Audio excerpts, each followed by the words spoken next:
До судот поднесени се вкупно 3 обвиненија за 23 лица за предметите за полициските службеници за пожарот во Пулс Кочани. Посочи обвинителката Ивана Алексова Трајчева од обвинителството за гонење организиран криминал и корупција на денешниот брифинг со новинарите. Од нив поднесен е обвинителен акт, а опфатени се 13 лица, од кои 4 началници и 9 полициски службеници. Обвинети како соизвршители кои сториле кривично дело од тешки дела против општата сигурност. На 16.3.2025 година, дел од обвинетите, постапувајќи по наведениот план за акцијска контрола во кабаре Пулс во Кочани, не презеле соодветни мерки за заштита за присутните лица, ниту мерки за спречување на активирање на пиротехничката опрема на сцената, иако потребата на пиротехниката не била пријавена во ПС Кочани.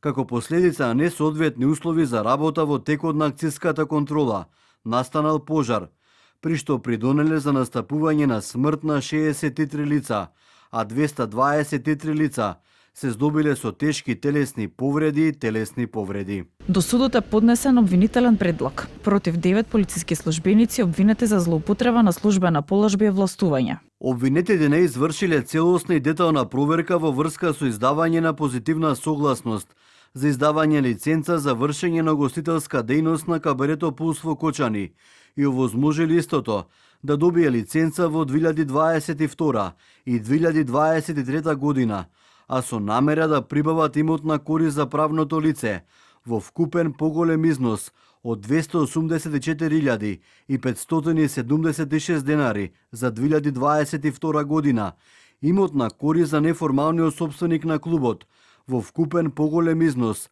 од 335.916 денари бруто плата. Поднесен е обвинителен предлог против 3 полициски службеници, кои при изготвување записници внеле неточни податоци за правното и за одговорното лице и дозволиле да бидат поведени прекршочни постапки против неактивно правно лице и физичко лице со намера да прибават имотна корист.